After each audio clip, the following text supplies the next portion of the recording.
So today is parenting tip number 12, and I think this parenting tip is important not just for distance learning, but just to handle stress in general.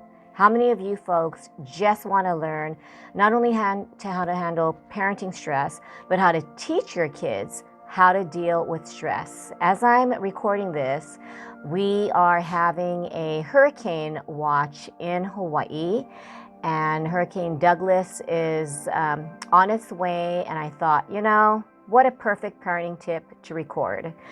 As I'm recording, there's a alarm that went off saying that, beware, we are in the midst of possible, right, some kind of natural disaster, catastrophe. So I'm thinking we all have this panic button within ourselves that sometimes we don't even realize that the panic button is being pushed, but either society's expectations, either something that happens politically, COVID happens, and there's so many things that are beyond our control. So what can we do about it? There's only so much we can do to control. We can't control the environment. We can't control anything outside of us. But guess what?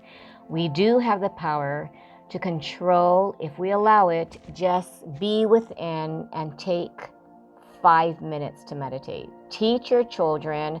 It's going to be really bizarre at first, but if you teach it at, actually, the younger the age, the better. The older they are, they might think it's kind of funky, but if you Google 5-minute meditation for kids, 5-minute meditation for teens, or just 5-minute meditation in general, what you're listening to is, I just have it on 3 hours of relaxing music for meditation.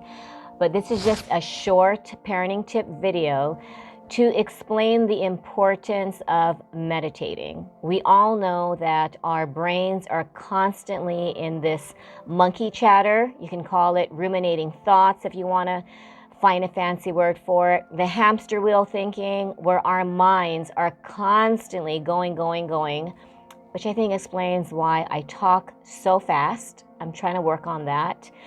But just go within, take 5 minutes and practice deep breathing and being silent, being present, and watch your monkey brain thoughts, all the worries, all the negative what ifs.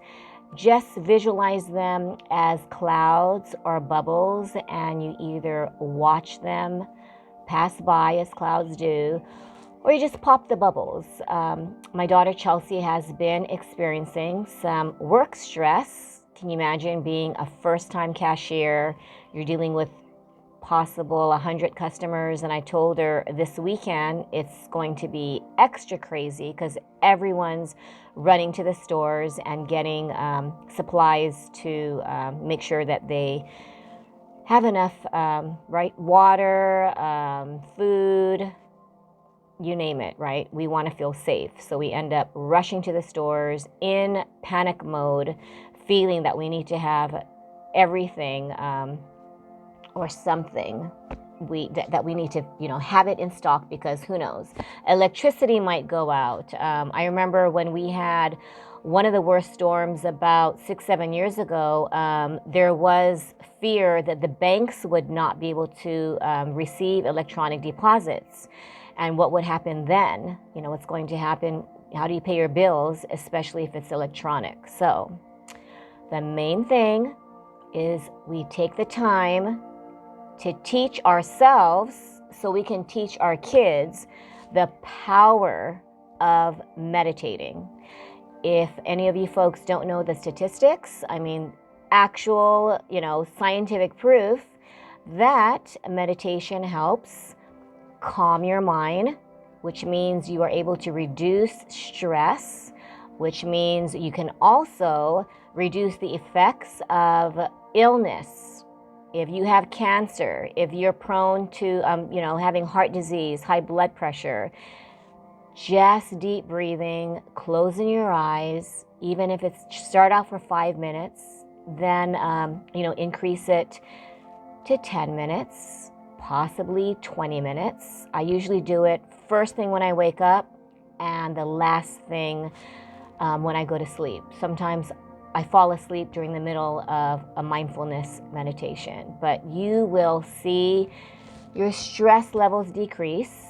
If your children learn to practice it, their stress levels, their fears, their anxieties, especially now with the pandemic, with the unpredictable learning environments, right? How is distance learning going to work since it didn't really work during fourth quarter?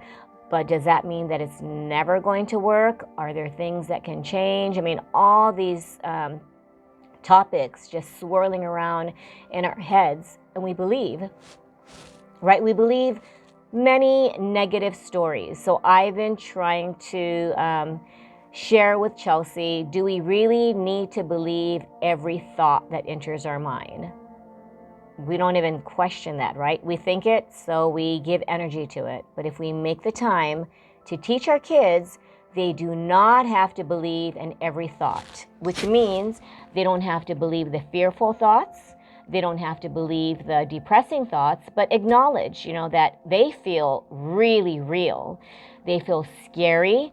Sometimes they feel like you can't even handle. You won't be able to handle that situation if it happens.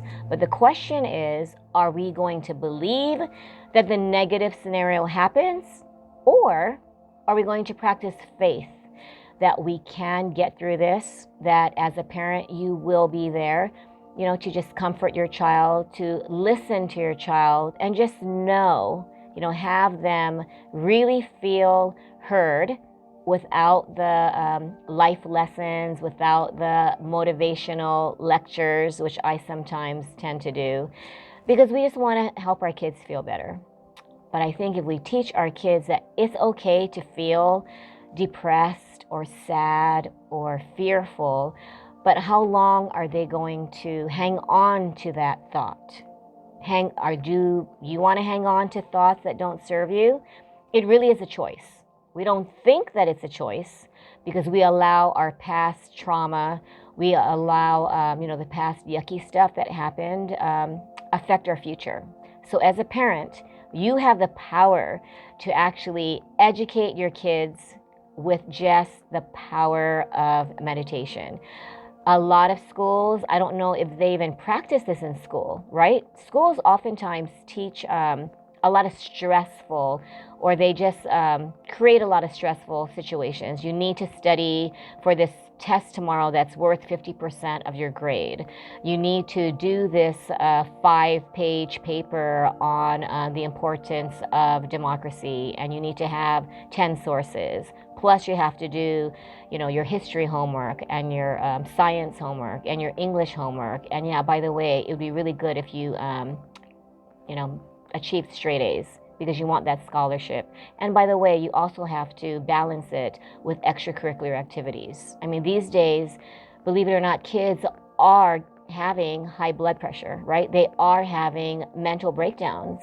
And I personally believe that as parents, it is our responsibility to teach our kids how to de-stress, how to go within, and just know that it's normal to feel stress, but it's up to us to learn tools that can help us de-stress and handle the hard times in life, and let them know that, life is going to be really hard sometimes, because I think when our goal is to be at peace, no matter what, then it's very stressful when you're going through something really traumatizing, or just really, like, oh my gosh, I don't think I can handle this, but I'm supposed to feel peaceful.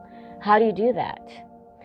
So Google meditations. I will have in the links below specific meditation links that I like, but Google and find one that works. I also highly recommend Insight Timer.